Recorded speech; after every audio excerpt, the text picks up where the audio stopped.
On 11 March 2024 DRDO द्वारा mission Divyastra को successfully complete किया गया, टेस्ट किया गया। इस टेस्ट फ्लाइट को उड़ीसा के एपीजे अब्दुल कलाम आइलैंड से कंडक्ट किया गया था।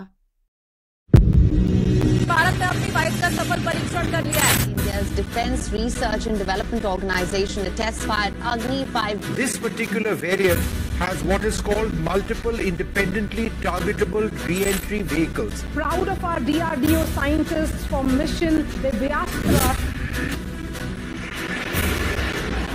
इसकी सफलता पर पीएम मोदी ने डीआरडीओ को बधाई दी और इसकी सफलता को सेलिब्रेट भी किया गया है।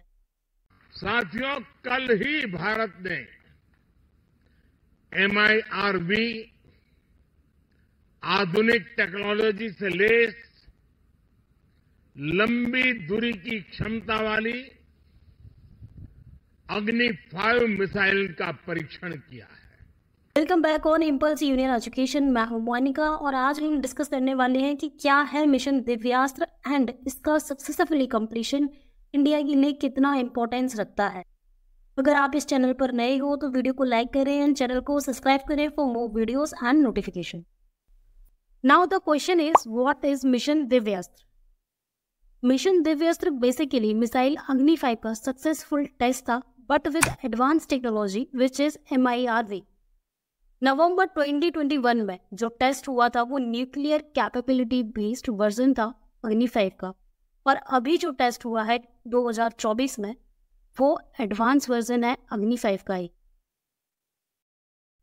नाउ फिर से क्वेश्चन आता है कि MIRV टेक्नोलॉजी क्या है। MIRV टेक्नोलॉजी जैसा कि इसके नाम में है multiple independently targetable re entry vehicle. अभी तक हमने देखा है कि एक सिंगल मिसाइल में सिंगल वॉरहेड होता है और वह एक ही टारगेट को हिट कर पाता है, लेकिन MIRV के थ्रू सिंगल मिसाइल में मल्टीपल वॉरहेड्स होंगे और वो अलग अलग टारगेट को हिट कर पाएंगे विद डिफरेंट वेलोसिटीज।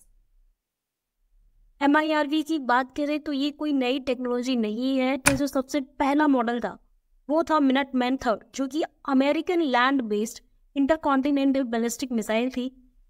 इसे सक्सेसफुली टेस्ट किया गया था 1968 में। वायन इसका जो सबसे पहला यूज है, यानी कि इसे जो सबसे पहले डिप्लॉय किया गया था वो 1970 में किया गया था। अब जानते हैं कि दिव्यास्त्र की सफलता भारत के लिए क्या इंपॉर्टेंस रखती है। मार्च 2024 की सक्सेसफुल फ्लाइट के बाद भारत अब वर्ल्ड की उन कंट्रीज में से है जिनके पास यह एडवांस टेक्नोलॉजी है। वर्ल्ड में कुछ ही ऐसे देश हैं जिनके पास MIRV बेस्ड मिसाइल हैं, जैसे कि US, UK, France, Russia, China. Israel का कहना है कि वह जल्द ही ऐसी मिसाइल्स डिप्लॉय करेगा। और पाकिस्तान की बात की जाए तो पाकिस्तान क्लेम करता है कि उसके पास MIRV बेस्ड मिसाइल्स हैं, बट एक्सपर्ट्स इस बात को डिनाई करते हैं।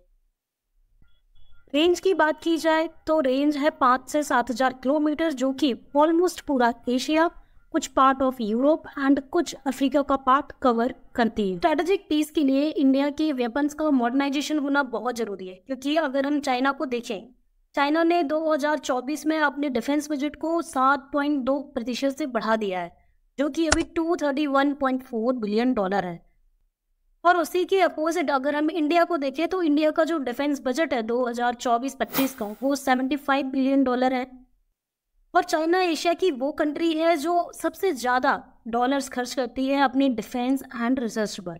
काफ़ी बड़ा डिफरेंस है इंडिया के डिफेंस बजट में एंड चाइना के डिफेंस बजट में।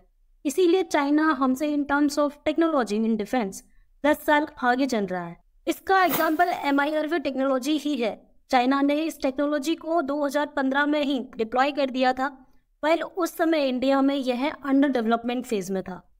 ओवरऑल देखा जाए तो इतने कम बजट के साथ DRDO अच्छे रिजल्ट्स देता रहा है और 11 मार्च का सक्सेसफुल मिशन दिव्यास्त्र काफ़ी प्राउड वाला मूवमेंट है इंडियंस के लिए। पर हम नहीं भूल सकते कि चाइना टेक्निकली काफ़ी एडवांस है, साथ में नंबर ऑफ वेपन्स भी चाइना बढ़ाता जा रहा है।